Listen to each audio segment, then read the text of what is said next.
छत्तीसगढ़ के नक्सल प्रभावित बस्तर अंचल में सुरक्षा बलों को बड़ी सफलता मिली है। दंतेवाड़ा जिले में पूना मारगेम अभियान से प्रभावित होकर 36 इनामी सहित कुल 64 माओवादी कैडरों ने आत्मसमर्पण किया। इन पर कुल 1,19,50,000 रुपए का इनाम घोषित था।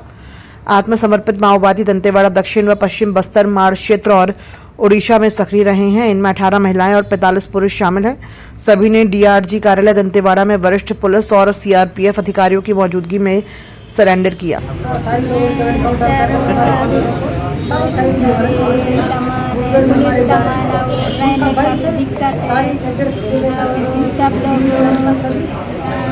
सरेंडर कर रहे हैं और मुठभेड़ में बहुत लोग मारे गए, इसलिए दिक्कत है सर।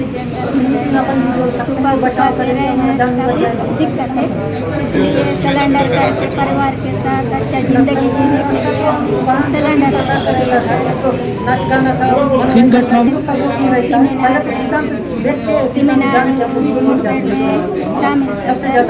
8 लोग मारे गए।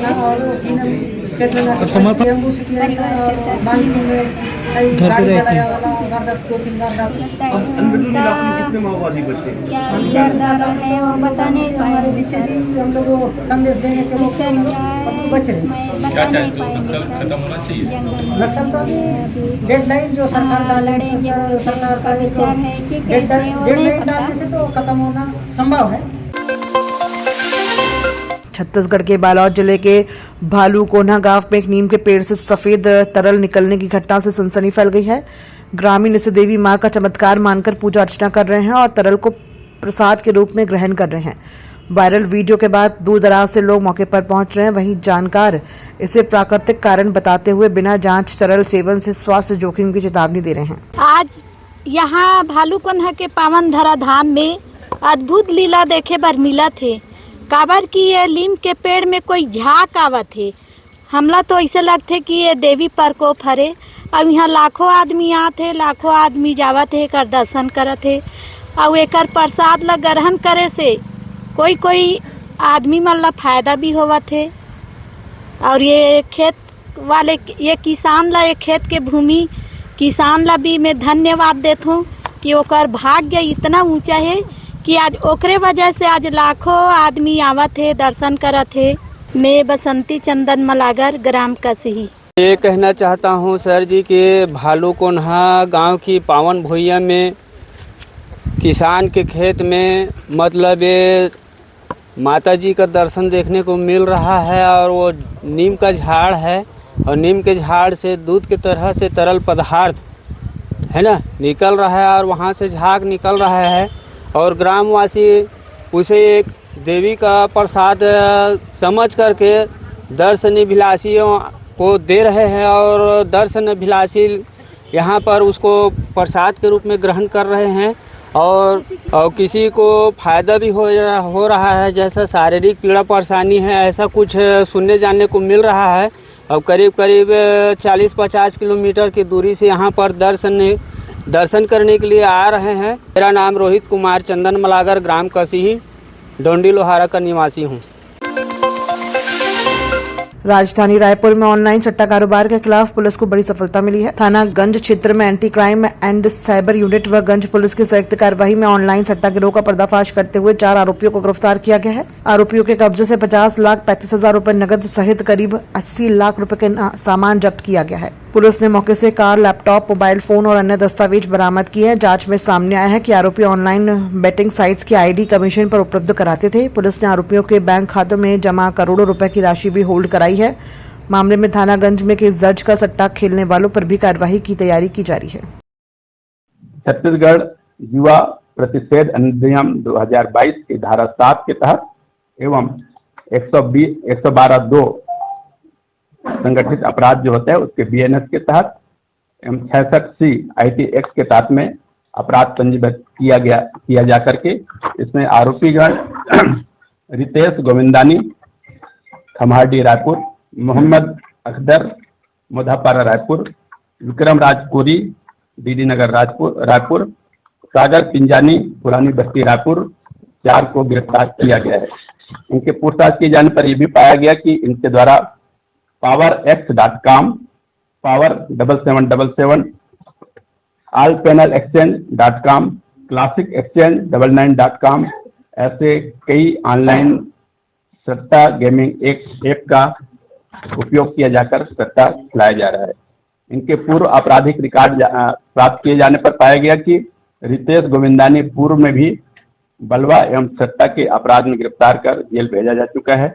ऐसे ही विक्रम राजकोरी पूर्व में हुक्का कपाट और हुक्का पिलाने के अपराध में भी इसके विरुद्ध में कार्रवाई की जा रही है। इनसे जुड़े हुए अन्य आरोपी गणों के संबंध में पुलिस लगातार विवेचना कर रही है। शीघ्र अन्य आरोपियों की भी गिरफ्तारी कार्रवाई की जाएगी। उप मुख्यमंत्री अरुण साव ने कांग्रेस द्वारा नक्सल उन्मूलन पर झूठा आश्रय लेने के प्रयासों पर कड़ा प्रहार किया। उन्होंने कहा कि कांग्रेस ने अपने शासनकाल में न तो नक्सल उन्मूलन का कोई ठोस रोड मैप बनाया और न ही जमीन पर कोई ठोस कार्य किया। उन्होंने कहा कि कांग्रेस सरकार के समय शराब घोटाला, कोयला घोटाला, डीएमएफ घोटाला और महादेव सट्टा घोटाले हुए, जिससे छत्तीसगढ़ का विकास बाधित हुआ। उस दौर में नक्सलियों को खुली छूट दी गई और सुरक्षा बलों के मनोबल पर सवाल उठाए गए। उन्होंने क्या रोड मैप तैयार किया था, क्या रोड बनाया था, ये पूरी दुनिया के सामने है। रोड मैप क्या तैयार किया था? शराब घोटाला, कोयला घोटाला, डीएमएफ घोटाला, महादेव बेटिंग घोटाला, ये घोटालों का काम उन्होंने किया था।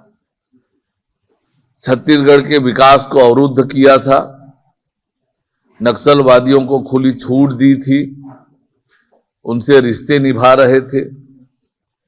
आज जब सफलता मिल रही है तो श्रेय लेने के लिए चले आ रहे हैं।